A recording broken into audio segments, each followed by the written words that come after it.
বক্তব্য থেকে যে জায়গাটা ছেড়ে গিয়েছে সেটা হচ্ছে যেখানে আইন তৈরি হয় সেখানেও আমাদেরকে লড়াইটাও ঠিক দিতে হবে। তা বঞ্চনা ও নিরসনের পথ আমি মনে করি তিনটে।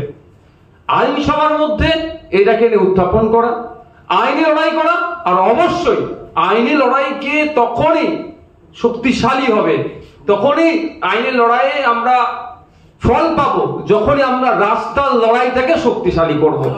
তো আমি বলি একটা কথা, সাথে সাথে আমি এখানে যারা বক্তারা বক্তব্য দিয়েছেন কারো ভাষায় ঐক্যবদ্ধ, কারো ভাষায় জোটবদ্ধ। তো নওশাদ সিদ্দিকী হিসাবে আমি বলছি, আমি শুধু এই সংখ্যালঘুদের ওবিসি সার্টিফিকেট বাতিল নয়, ইতিপূর্বে আপনারা জানেন যারা ওবিসি যারা SC ST fake ST SC certificate কিন্তু আজকে ছেড়ে যাচ্ছে, তারাও আজকে ডিপ্রাইভ হচ্ছে। আজ অরিজিনালি যারা এসটি এসসি তারাও কিন্তু বঞ্চিত হচ্ছে, তাদের জন্য কিন্তু আমি বিধানসভায় আওয়াজ তুলেছি। আর সংখ্যালঘুদের ওবিসি বিষয়টা নিয়েও আমি আওয়াজ তুলব। কিন্তু এই যে ঐক্যবদ্ধ জোটবদ্ধর কথা বলছেন, আমি প্রস্তুত আছি। আমি ব্যক্তিগত এখানে যদি বলি, আমি বিধায়ক স্যার, আমি পরিচয় ছেড়েছে বলছি, আপনারা ঐক্যবদ্ধ হন, আপনারা এগিয়ে আসুন, সবাই আমিও বলছি ঐক্যবদ্ধ হয়। কিন্তু কিভাবে ঐক্যবদ্ধ হব? আমি আজকে থেকে এখানে উপস্থিত ছিলেন কামরুজ্জামান ভাই, আমি শুধুমাত্র সংখ্যালঘু যুব ফেডারেশনের মূল স্যার ওনাকে আমি জানি না, ওনার আমি পরিচয় মনে করি একটা লড়াকু নেতা পশ্চিম বাংলার। এখানে আমাদের ইমতিয়াজ ভাই আছেন, যথেষ্ট লড়াকু নেতা, অধ্যাপকরা স্যার, প্রফেসর স্যাররা আছেন, আমাদের আইনজীবীরা আছেন।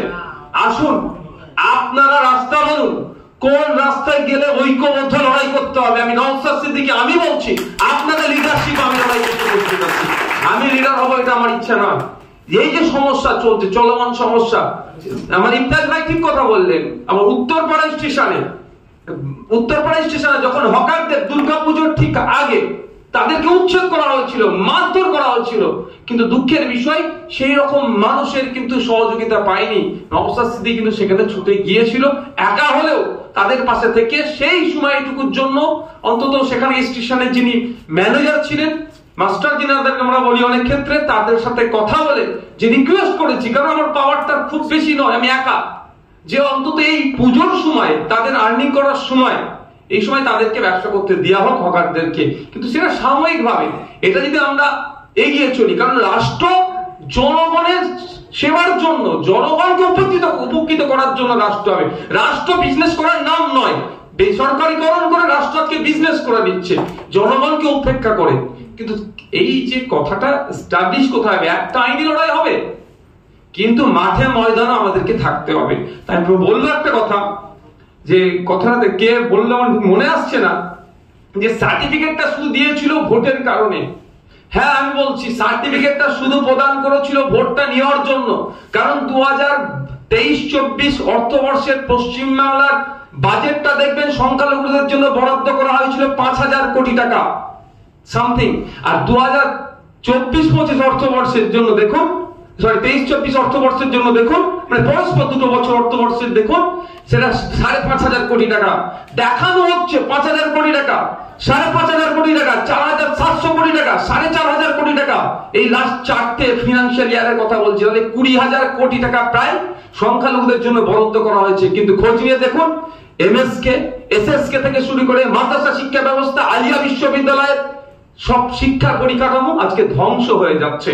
কিন্তু দেখানো কি হচ্ছে, যে এত বরাদ্দ করেছে। ঠিক একই ভাবে ওবিসি সার্টিফিকেটটা জেনে বুঝে ইচ্ছাকৃতভাবে ভুল করা হয়েছে, কারণ এটা নিয়েও একটা সংখ্যার মানুষকে রাজনীতি করতে যেমন দেওয়া হবে, ঠিক এটাও দেখিয়ে সুপ্রিম কোর্টে গিয়ে একটা এসএলপি করে তথ্যের অসত্য কিছু তথ্য সেখানে, মানে তথ্য কম দিয়ে বলবে তোমাদের হয়ে আমি লড়াই করছি, আবার আমার পাশে থাকো, আমি তোমাদের হয়ে লড়াই করবো, এটা বলার জন্য।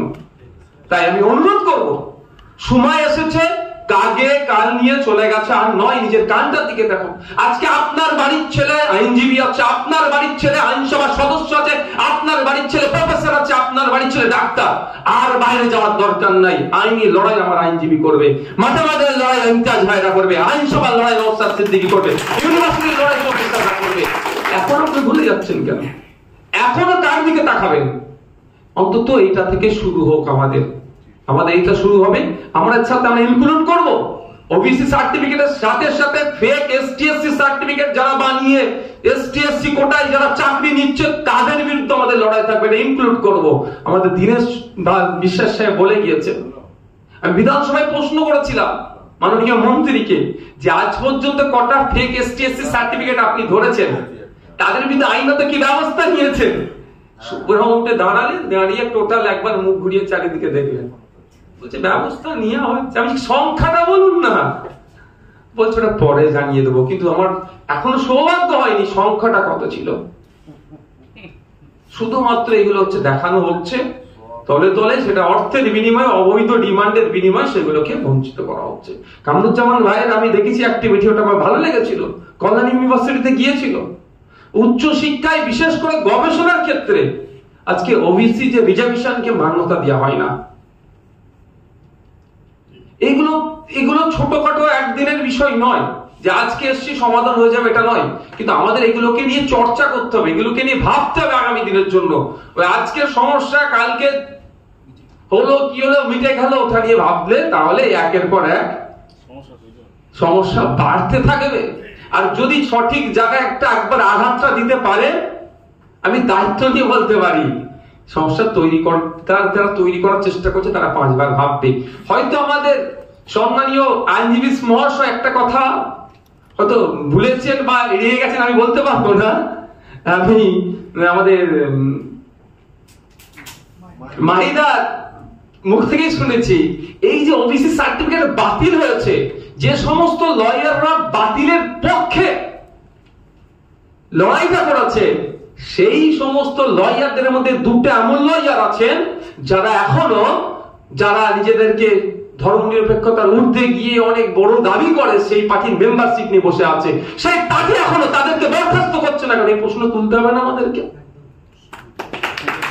তাহলে বুঝতে পারছেন যে সর্ষের মধ্যে ভূতটা কোথায় ঢুকে বসে আছে।